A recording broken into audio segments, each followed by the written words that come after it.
الحمد لله وكفى والصلاة والسلام على من لا نبي بعده أما بعد فأعوذ بالله من الشيطان الرجيم بسم الله الرحمن الرحيم إنما يريد الله ليذهب عنكم الرجس أهل البيت ويطهركم تطهيرا وقال الله تبارك وتعالى هن لباس لكم وأنتم لباس لهم محمد سی ذات آنا سکے گی، تاریخ ایسا لانا سکے گی، گھرانہ یارانہ بھی ایسا ملا ہے کہ دنیا ایسا لانا سکے گی۔ عالم اسلام کے اہل و سنت والجماعت اکابر علماء دیوبند کا یہ عقیدہ ہے کہ حضور جیسا کائنات میں آیا بھی کوئی نہیں، آنا بھی کوئی نہیں۔ خالق کائنات نے حضور جیسا پیدا کیا بھی کوئی نہیں، کرنا بھی کوئی نہیں۔ جو حضور علیہ السلام کو نعمتیں عطا کی وہ بے مثل ہے، بے مثال ہے۔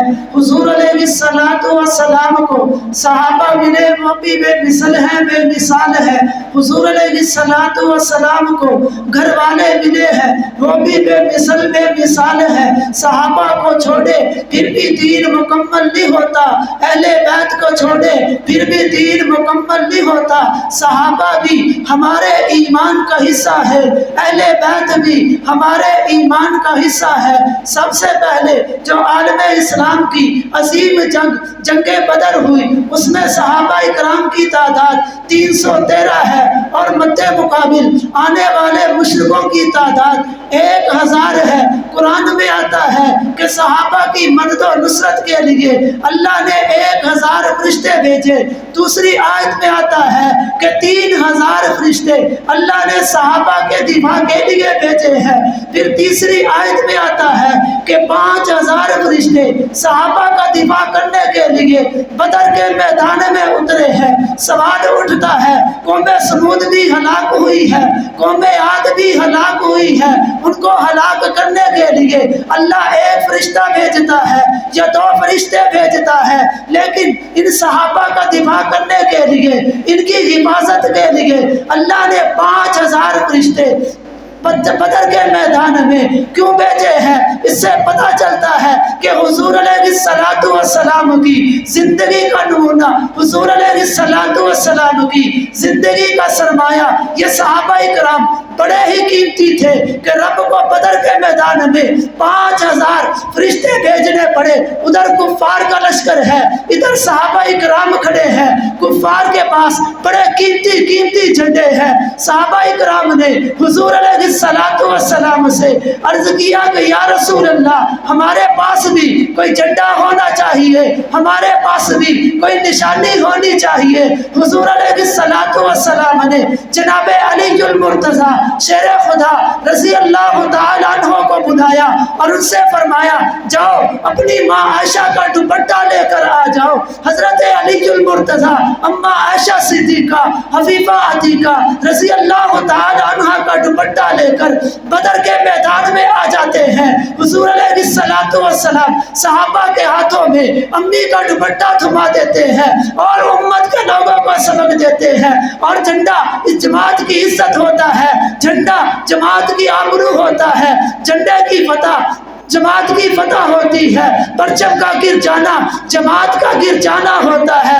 گویا حضور علیہ السلام اپنے 313 جانثاروں کو اس دوپٹے پہ قربان کرنے کے لیے میدان میں اتار چکے ہیں، اور خود بھی حضور علیہ السلام اس دوپٹے کی حفاظت کے لیے بدر کے میدان میں اتر چکے ہیں۔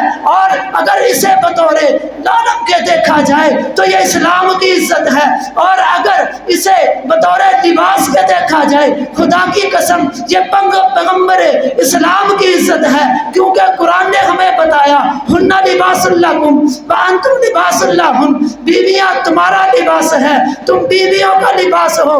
گویا امی خدیجہ الکبریٰ لباس پیغمبر ہے، حضرت اماں سودا لباس پیغمبر ہے، حضرت اماں عائشہ صدیقہ لباس پیغمبر ہے، حضرت امی جویریہ لباس پیغمبر ہے، حضرت امی میمونہ لباس پیغمبر ہے، حضرت امی جویریہ لباس پیغمبر ہے، حضرت امی زینب بنت جہش لباس پیغمبر ہے، حضرت امی زینب بنت خزیمہ لباس پیغمبر ہے، حضرت امی ماریہ قبطیہ لباس پیغمبر ہے، حضرت ام حبیبہ لباس پیغمبر ہے، حضرت ام سلمہ لباس پیغمبر ہے۔ پیغمبر کی بیویاں پیغمبر کا لباس ہے۔ جس طرح حضور علیہ السلام معراج کی شب اللہ کا دیدار کرنے کے لیے سدرۃ المنتہا میں پہنچے، لباس پیغمبر کے ساتھ ہے۔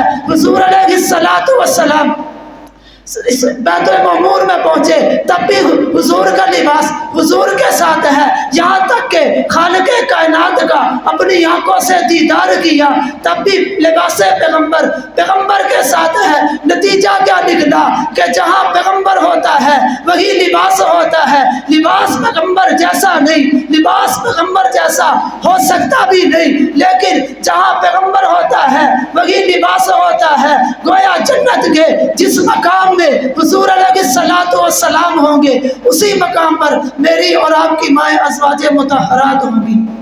اللہ تعالیٰ ازواج مطہرات کی، صحابہ کرام اہل بیت کی محبت ہمارے دل میں پست فرمائے۔ وما علینا الا البلاغ المبین۔